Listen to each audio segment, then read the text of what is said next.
Welcome back into the Enrichment Sports Source. This segment brought to you by Tennova Healthcare. Did you know? It's a did you know question. Tennova has 6 convenient locations across East Tennessee. They're in La Follette, Jefferson City, Newport, Farragut, downtown Knoxville, just a block or two from our studio, and in North Knoxville on Emory Road, my neck of the woods. They also have surgery centers, rehab centers, and physician groups in additional locations throughout East Tennessee. If you're in East Tennessee, you need medical care, Tennova Healthcare is the group to turn to. Check them out online as well. All right. As I said in the last segment, want to take a look at some comparisons, this year's team to last year's team. We have some numbers ready for you right here. You can see there, last year would be the one marked 2012, 2013. This year would be 13, 14. Points per game, you see that Tennessee, 10 points better than they were last year. Defensively, they're giving up 5 points per game more. They are up a couple of percentage points field goal percentage. Their opponents are up 3% field goal percentage. 3-point field goal percentage, Tennessee's up 5. Opponents are up 8%.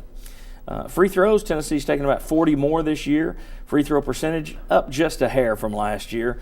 Rebounding difference, just a little bit better. It was 38-32 on average last year, 39-31 on average this year.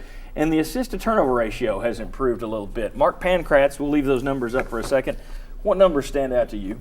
Well, I was actually surprised that really across the board offensively, all of our numbers have improved.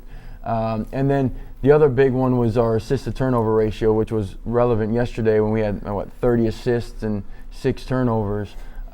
Which does not factor into this graphic, by the way. Correct, yeah. But I was surprised by our offensive numbers being up everywhere.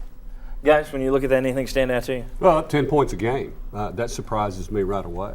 But your opponents are shooting 8 percentage points better from three-point range. That's a lot. Yeah. That's interesting. Yeah, that in the 40 to 43.3%. So the defense has not been as good as it was a year ago. Is it the rule change? You know, how much of it? I don't think that could explain almost a 10% jump in 3-point. Chuck, anything? No, I mean, it shows me that there has been more improvement in some areas than what I think you would be aware of if you didn't put those side by side. Which we did last week when we looked at the efficiency ratings. I think a lot of people were surprised to see this team, in terms of scoring points per possession, scores more than a lot of Pearl's teams and certainly more than Konza Martin's previous 2 teams. So, and non-conference games, you got to figure a lot of those are at home, but your free throw percentage is still right around 68, and that's not good enough, especially when you go on the road.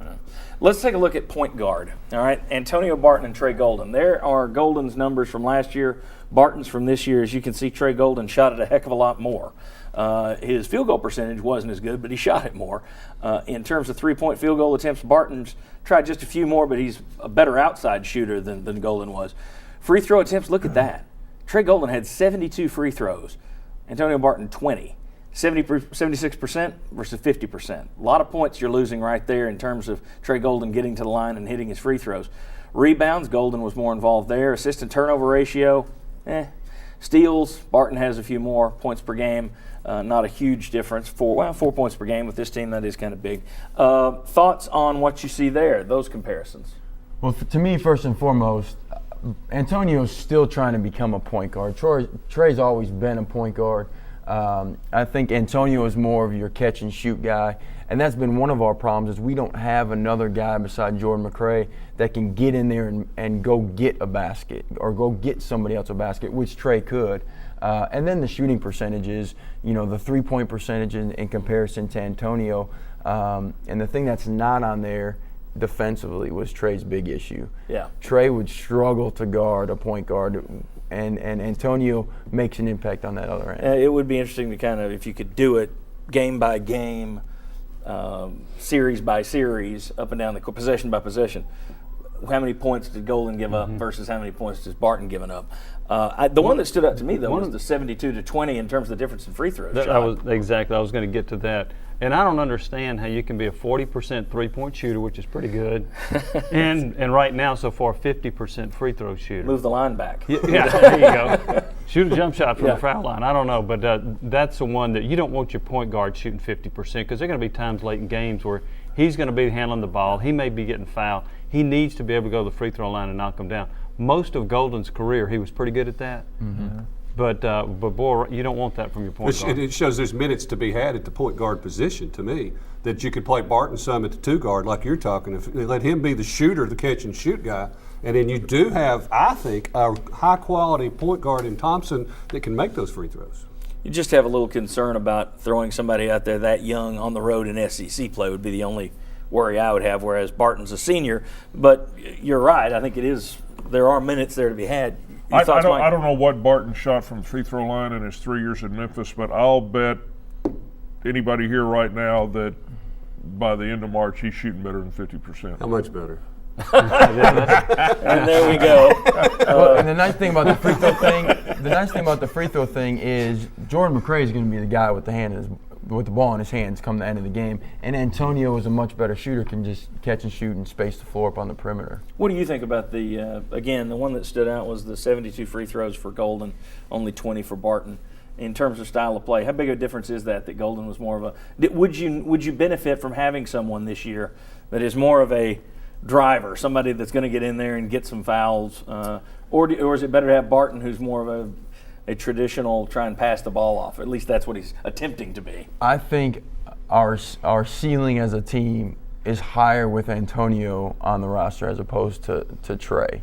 I think – Antonio doesn't want to go to the foul line, so he's not attacking the rim. And maybe some of that is ability, but he doesn't want to go and make 50% from the free throw line. Whereas Trey, for him, it was easy points. I'm going to get there. I'm going to get 2 points out of the deal. Okay, very good. All right. When we come back, we're still going to have a scouting report on the LSU game, which is huge. And in case you haven't seen it, Rhode Island. It was the worst possible scenario for Tennessee. Rhode Island went to LSU last night, beat them on their home floor, which means it hurts LSU's RPI, hurts the SEC's RPI, and it makes sure that LSU is going to be ticked off and angry when Tennessee arrives on Tuesday. We'll give a scouting report for that game. We've got a lot of questions to ask about all these guys whose faces you've seen behind Chuck and Mike already. And when we come back, what's up with all these crazy uniforms? And if you think smoky gray is the only odd color in Tennessee's color palette, come on back. Next year, they could be wearing mauve. We'll talk about it. Come on back. Miss an episode of the Enrichment Sports Source? Catch up online at sportsource.tv.